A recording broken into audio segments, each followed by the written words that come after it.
आए हुए साधकों के हृदय में विराजमान उस परम सत्ता को, परम पिता परमेश्वर को प्रणाम करता हूँ। बहुत संक्षेप में अपनी बात करूंगा। गोमेर परिवार की ओर से जयपुर शहर के अलग अलग कॉलोनियों में, अलग अलग बस्तियों में रविवार को पर्यावरण संरक्षण व संवर्धन के उद्देश्य से यह गोमेर यज्ञ की श्रृंखला प्रारंभ की हुई है। ये जो हम भगवान की जो बात करते हैं, भगवान की जो पूजा करते हैं, ये वास्तव में भगवान क्या है? वैसे भूमि, वैसे गगन, वैसे वायु, ऐसे अग्नि, वैसे नीर, ये पंच महाभूत जो है जिनसे हमारा शरीर बना है, वास्तव में वही भगवान है। उन्हीं से ये सारी प्रकृति बनी है। तो मन में ये विचार है कि हमें पर्यावरण के लिए कुछ करना है और उसमें बड़ी भूमिका क्या हो सकती है, उस पर विचार मंथन हुआ। तब जाकर ये विषय निकल कर आया कि क्यों नहीं हम जयपुर शहर की एक एक अलग अलग बस्तियों में जाएंगे, वहां चाहे हमें 5 लोग मिले, चाहे 500 मिले, ये विचार हम पहुंचाएंगे। जिस प्रकार से गायत्री परिवार विचार क्रांति का काम करता है, उसी प्रकार हमने विचार किया कि हम पर्यावरण क्रांति का काम करेंगे।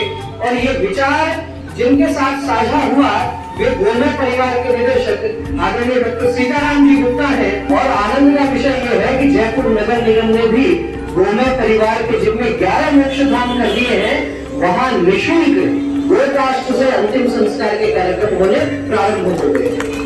ये विषय और ये विचार इस प्रकार से आगे बढ़ेगा और इसमें आपकी हमारी क्या भूमिका हो सकती है, इस विषय पर आदरणीय सीताराम जी से मैं आग्रह करूंगा वे आए और इस विषय को आगे बढ़ाएं। मैं अपनी बात प्रारंभ करूं उससे पहले कहानी के माध्यम से अपनी बात की शुरुआत करना चाहूंगा। संत नामदेव जी का नाम सुना है अपने में से? जानते हैं, अच्छे धर्मज्ञ लोग बैठे हुए हैं। और नामदेव जी क्या करते थे सब? चलिए मैं बता देता हूँ। बुनकर थे, कपड़े की बुनाई करते थे। कपड़ा होता है सूत से, सूती कपड़े की। और ऐसा ये बहुत गरीब थे, जितना सा वो काम करते थे, हर नाम 24 घंटे हरि नाम उनके मुंह पे रहता था। पर वो अपने काम को भी अंजाम देते थे। कहते हैं काम को ही अपनी पूजा मानते थे, ईश्वर का विधान मानते थे। ऐसे ही एक बार जब उन्होंने कपड़ा तैयार किया परिवार में, उस कपड़े को कंधे पर लादा और हाट बाजार में निकल गए कपड़ा बेचने के लिए। जब वो निकलने लग गए तो उनकी धर्मपत्नी ने उनको पीछे से कहा कि भगत जी आज घर में कुछ भी नहीं है, आटा चावल दाल तेल सब खत्म हो चुका है। बड़े तो फिर भी जैसे तैसे भूख सहन कर लेंगे, लेकिन बच्चे नहीं कर पाएंगे। प्रयास करना ये अच्छे दामों पर बिक जाए ताकि हमारे घर में राशन पानी आ जाए। इतने बड़े भक्त थे कि ईश्वर पर पूरा भरोसा रखते थे। ऐसा नहीं जो आज संग्रह की प्रवृत्ति बनी हुई है ना, ये 7 पीढ़ियों तक का इंतजाम आज ही कर जाऊं, चाहे पड़ोसी भूखा मरता रहे।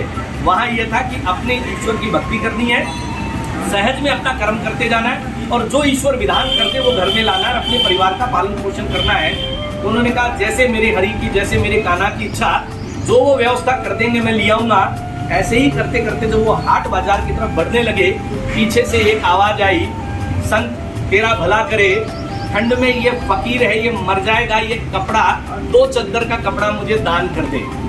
उन्होंने पलट करके देखा तो एक भिखारी कड़कड़ाता हुआ सा और सर्दी में बैठा हुआ था और वो वाकई ऐसा कांप रहा था कि इनको लगा अगर इसकी सहायता नहीं की तो ये मर जाएगा।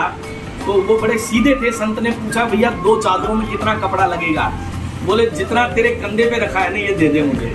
अब एक तरफ परिवार की चिंता, क्योंकि वहाँ खाने को कुछ नहीं, लेकिन ईश्वर के अनुयायी होने के कारण इतना बड़ा भरोसा था कि ईश्वर कोई न कोई व्यवस्था करेगा। मन में भाव था, उन्होंने उठा करके वो चादर दे दी। अब देते तो दे दी, लेकिन थोड़ा सा आगे चले तो बच्चों का और पत्नी का चेहरा और बुजुर्गों का चेहरा ध्यान में घूम गया। अब घर जाऊंगा तो क्या लेके जाऊंगा?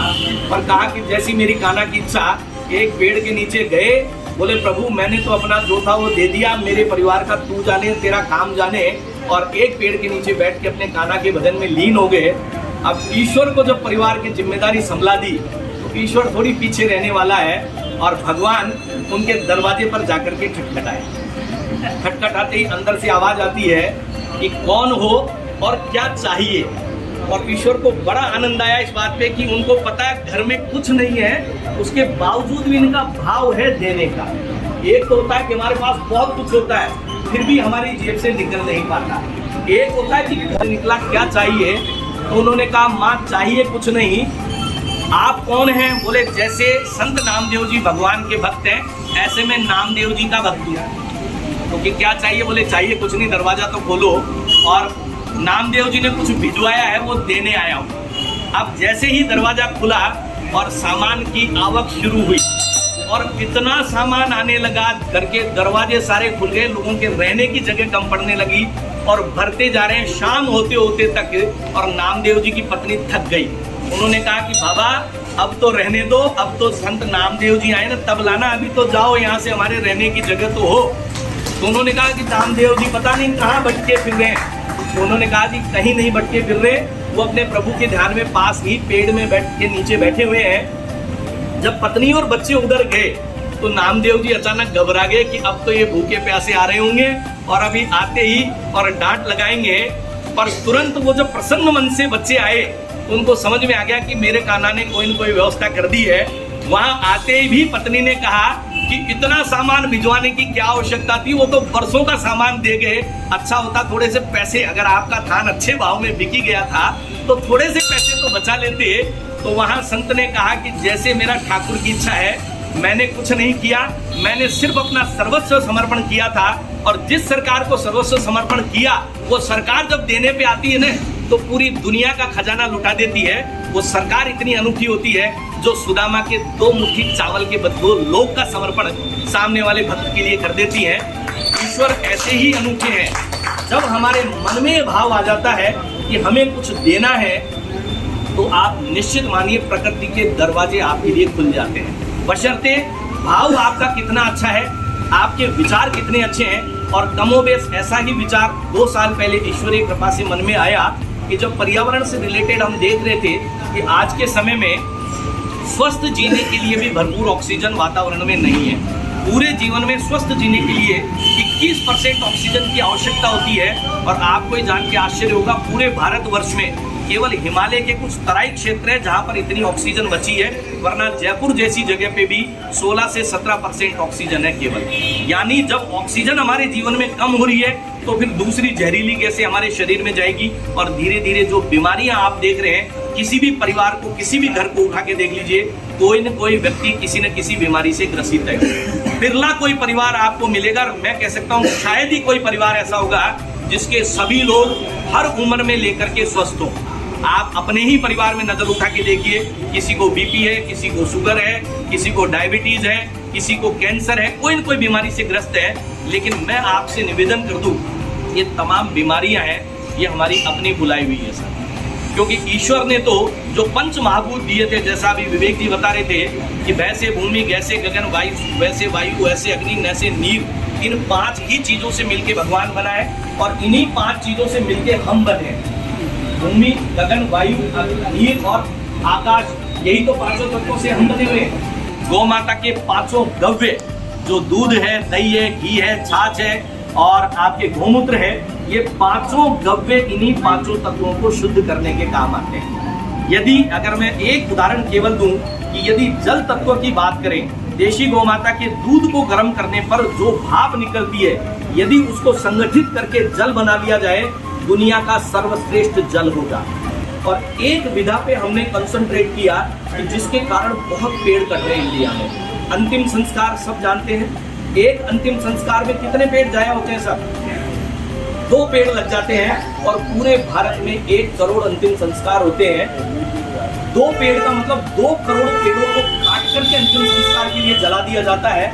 और इन सब समस्याओं के समाधान के लिए 22 साल पहले जब विचार आया तो हमने 3 चीजें मुख्य रूप से उसमें ली। एग्रीकल्चर वेस्ट, जो खेतों में फसलों के बाद में पड़ा रहता है, पराली शब्द आपने सुना होगा, और उसको जलाते पंजाब हरियाणा में, जिसका प्रदूषण यहाँ जयपुर तक भी आता है। हमने किसानों से वो पराली खरीदनी शुरू करी। गौशालाओं में जो गोबरों के ढेर लगे रहते हैं, हमने वो गोबर लेना शुरू किया और उसमें हवन सामग्री मिलाई। जो आप हवन सामग्री देख रहे हैं, इस प्रकार की हवन सामग्री मिलाई और एक लकड़ी का निर्माण किया। और मुझे आपको बताते हुए प्रसन्नता है, उस लकड़ी से पिछले दिनों 250 से 300 अंतिम संस्कार जयपुर में हम करवा चुके हैं। यानी प्रत्यक्ष और परोक्ष रूप से 500 से 600 पेड़ हमने बचा लिए हैं। वृक्षारोपण आपने बहुत सुना होगा और अभी भी चलता है, लेकिन एक नया शब्द हमने इसमें परिभाषित किया, वृक्ष रक्षण। जो लगे हुए पेड़ है, यदि हमने उनको भी बचा लिया तो आप निश्चित मानिए पर्यावरण की दृष्टि से बहुत बड़ा काम हम कर जाएंगे। क्योंकि अंतिम संस्कार में यदि उस लकड़ी का पूर्ण रूप में उपयोग होने लग गया तो भारत में 2 करोड़ पेड़ एवरी ईयर कटने से बच जाएंगे, और 2 करोड़ पेड़ प्रतिवर्ष बच गए तो आप सोचिए 10 सालों के अंदर 20 करोड़ पेड़ों का जंगल ऐसे कैसे यथावत सुरक्षित रह जाएगा, और जितना प्रदूषण उसको पेड़ एब्जॉर्ब करने लग गए तो सोचिए हमारी वायु तो वैसे ही शुद्ध हो जाएगी। इस प्रकरण को हमने भारत सरकार ने रजिस्टर्ड कराया, भारत सरकार ने उसको मान्यता दी, और जयपुर में MNIT आपने सुना होगा इंजीनियरिंग इंस्टीट्यूट है, उसके साथ हमारा कोलैबोरेशन हुआ और भारत सरकार ने हमें वहाँ ऑफिस प्रोवाइड कराया। और पिछले दिनों हमने नगर निगम में जब फाइल लगाई, महज 3 महीने के अंदर हमारी फाइल सैंक्शन हुई और राजस्थान सरकार ने उसको अप्रूवल दिया, और 11 मोक्षधाम उन्होंने हमें सरेंडर कर दी है, जहाँ पे आने वाले दिनों में कमरे बनने जा रहे हैं, अपनी ये लकड़ी वहाँ रखनी जा रही है। और सबसे आनंद की बात हो रही है, एक बोर्ड लगाने जा रहे हैं जिसपे लिखा होगा कीमत तो इस लकड़ी की है, आप सक्षम हैं तो दे जाएं, और नहीं सक्षम है तो आपकी ये भेंट है, लेकिन पेड़ों की लकड़ी जलाना बंद कर दें। और इन्हीं सब विधाओं पे और एक किताब लिखने का मुझे सौभाग्य मिला ईश्वरीय कृपा से, और उस पुस्तक को विश्व की प्रथम पुस्तक बनने का दर्जा हासिल हुआ, क्योंकि वो पुस्तक देशी गौमाता के गोबर से बने हुए कागज पे दुनिया में पहली बार छपी है। उसमें भी हमने पेड़ नहीं लगने दिए। और आपको मुझे ये भी बताते हो सकता है, अभी 3 महीने पहले अमेजन बेस्ट सेलर के अवार्ड से उस पुस्तक को नवाजा गया है। तो ऐसी तो वहीं से विचार दिमाग में आया कि लोगों तक इस बात को कैसे पहुंचाया जाए, क्योंकि जरूरत नहीं है उसके बारे में जानने के लिए मोक्षधाम तक ही जाया जाए, तो लोगों तक कैसे पहुंचे। तो हमने उसके लिए 2 अभियान प्रारंभ किए। एक तो छोटा सा संकल्प पत्र अभियान हमने चलाया। संकल्प इसलिए, जब आप संकल्प ले लेते हैं, जैसे यहाँ भी जब यज्ञ कर रहे हैं तो एक छोटा सा संकल्प आपको दिलवाया गया होगा। संकल्प लेने के बाद आप प्रतिबद्ध हो जाते हैं मन में कि मुझे ये काम करना है। जैसे आई डोनेशन का कैंपेन चला था एक बार, नेत्रदान का, आज भी चलता होगा। और अभी राजस्थान सरकार ने ऑर्गन डोनेशन, अंग दान का भी एक चला रखा है। हमने तीसरे नंबर पर ये संकल्प पत्र भरवाया, उसमें 2 संकल्प हम लिवाते हैं। पहला संकल्प, अपने घर में नित्य प्रति किसी एक गोगव्य का अनुपालन हम करें। मानना है दूध तो बहुत अमृत बोनस है, सिर्फ गोबर और गौमूत्र 2 चीजों से 250 तरह के प्रोडक्ट बनते हैं जो नित्य प्रति कृषि में, घर में, हाउस होल्डिंग में, हाउस कीपिंग में, आपके जीवन में स्वस्थ रखने में काम आते हैं। बहुत लोग बेचारे ऐसे भी जो अच्छे प्रोडक्ट बना रहे लेकिन उनको मार्केटिंग नहीं आती, वो लोगों तक पहुंचा नहीं पाते हैं। तो हमने ये बीड़ा उठाया, अच्छे लोगों की पहुंच आप तक बनाएंगे और आपकी पहुंच उन लोगों तक बनाएंगे ताकि जो लोग अच्छी चीजें बना रहे हैं वो आपके घरों तक आ सके। और गोगव्य हमारे परिवार में जिस दिन स्थान पाने लग गया ना, उस दिन आप 1 रुपए का भी दान जाकर के नहीं करेंगे तो भी गौशालाओं को किसी दान की और किसी चीज की आवश्यकता नहीं होगी। ऐसी ही विचार के साथ और ये लकड़ी हमने बनानी तैयार की और सरकार के साथ हमारा टाई अप हुआ। जयपुर में प्रैक्टिकली ये शुरू होने जा रहा है कार्यक्रम। एक संकल्प हमने दूसरा ये भी लिवाया कि अब जहां भी लकड़ी जलती दिखे, चाहे वो यज्ञ हो, चाहे विवाह संस्कार हो, चाहे होलिका दहन हो, चाहे अंतिम संस्कार हो, कहीं भी अगर लकड़ी जलती दिखे तो आप संकल्प लें, आप भी लकड़ी नहीं जलने देंगे और लोगों को भी प्रेरित करेंगे कि किसी भी तरह से पेड़ों की लकड़ी नहीं जलने दें। उसकी बजाय चाहे तो गोकाश से या गोमय संविधा को उपयोग में लेकर के आप वो कार्यक्रम संपन्न करवाएं। मैं पुनः अपनी बात रिपीट करूंगा, 2 संकल्प हमें लेने हैं। पहला संकल्प आप ही रिपीट कीजिए, पहला संकल्प, कोई भी गोगव्य, वो फिनाइल भी हो सकता है क्योंकि अभी घरों में जितने भी पोंछे लग रहे हैं ना वो केमिकल का फिनाइल है ना। अब छोटा बच्चा मान लीजिए कोई घर में है और वो रेंग रहा है तो उसके हाथों में भी वो जहर लगेगा और वो अपने मुंह में लेगा तो कहीं न कहीं अनजाने में हम अपने बच्चों के पेट में जहर भिजवा रहे हैं। लेकिन देशी गौमाता के गोमूत्र को किसकी संज्ञा दी गई है? गोमूत्र को किसके बराबर शुद्ध मानते हैं साहब? गंगा जल के बराबर। आप सोचिए उस गौमूत्र से बने हुए फिनाइल से अगर पोंछा लग रहा होगा तो हमारे घर में गंगा जल का पोंछा लग रहा होगा और ये धूप बत्ती यदि जल रही होगी तो ये लघु यज्ञ हमने इसको नाम दिया। आपके घर में छोटा यज्ञ हो रहा होगा। जिस घर में रोजाना गंगा जल का पोंछा लग जाए और छोटा यज्ञ हो गया, 5 मिनट 2 मिनट ही नहीं लगेंगे इसको जला के। कुछ इतने बड़े प्रोपोगेंडा तामझाम नहीं करने, आपको छोटा सा यज्ञ करना है जो तो नित्य कर ही सकते हैं। ऐसे भी कार्यक्रम समय समय पे करवाने हैं क्योंकि यज्ञ की महिमा इतनी बड़ी बताई गई है। जिस घर में एक बड़ा यज्ञ हो जाता है 1 महीने में एक बार भी, 30 दिन तक किसी भी तरह का बैक्टीरिया उस घर में डेवलप ही नहीं होता है।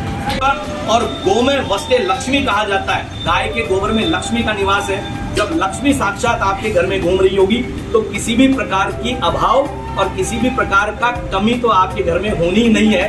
तो एक संकल्प ये लें कि प्रतिदिन कोई सा भी गोद्रव्य, चाहे वो 2 रुपए का भी हो सकता है, मन में भाव होने चाहिए कि मेरा ये दिया हुआ पैसा अपरोक्ष रूप से किसी न किसी तरह से गौशालाओं में पहुंच रहा है। और दूसरी चीज, अब जब से कहीं भी लकड़ी जलती हुई आप देखें तो आपको सिर्फ करना इतना है कि खुद भी गोमय काष्ठ या गोमय संविधा काम में लेनी है और लोगों को भी प्रेरित करना है। आप ही जैसे साथियों के परिणाम स्वरूप सहयोग से और 2000 से ज्यादा जगह जयपुर में पहली बार गई बार होली पे गोकाष्ठ जली है, यानी 2000 पेड़ों को प्रत्यक्ष तौर पे हमने बचाया गई बार। और अब की बार अपेक्षा है कि नेक्स्ट ईयर शायद पूरे जयपुर में, क्योंकि 4,500 से 5,000 होलियां जलती है, एक एक कॉलोनी में 5-5 जगह जल जाती है, तो जहां भी हो चाहे 100 किलो भी गोकाष्ठ जलेगी न, तो आप ये मानिए आपका दिया हुआ पैसा कहीं न कहीं गौशालाओं में सम्मान स्वरूप पहुंच रहा है। संकल्प पत्र अभियान में हमने एक छोटा सा ट्विस्ट दिया। होता क्या, कई बार काम करते हैं तो मन में भाव आता है साहब मैं क्यों करूं, मुझे क्या मिलेगा। तो देखो, पुण्य तो अब तक बहुत लिया, लेकिन पुण्य के साथ प्रत्यक्ष लाभ भी आपको मिलना चाहिए। हमने एक ट्विस्ट ये दिया, पूरे भारत के 1% लोगों को जगाने का काम का बीड़ा लिया गोमय परिवार ने। 1%, यानी 100 में से 1 व्यक्ति को भी जागृत कर दिया, तो वो व्यक्ति 99 को अपने आप, क्योंकि 100% का ठेका तो राम जी भी ठीक नहीं कर पाए थे, तो भी तो राम जी के जमाने में भी था ना, अच्छा करते करते आक्षेप लगाई दिया था। तो हम तो ये कहते हैं 100% की हम भी ठेका नहीं लेते, पर 1% का संकल्प हमने लिया। 150 करोड़ की आबादी है, 1.5 करोड़ संकल्प पत्र भरवाने का लक्ष्य लिया। लेकिन शुरुआत कहते हैं ना घर से करते हैं। जयपुर की आबादी भी 50 लाख है, अब अगर उसका भी 1% लो तो 50,000 संकल्प पत्र तो यहाँ भी भरे जाने हैं। मैं या मेरी टीम भागे तो 5 साल में भी नहीं भरवा सकते।